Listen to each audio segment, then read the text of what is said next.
How to change the background color of an image in Canva. Hello everyone, welcome back to our channel and today we are back again with a new video. So without any delay, let's get into it.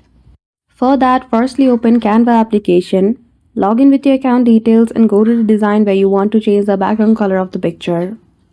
Now once you go to adjust from the left hand side menu, you need to see the option of background.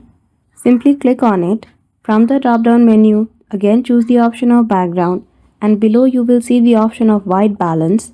Change the tint, temp, light, brightness and then after you will see the changes in the background color.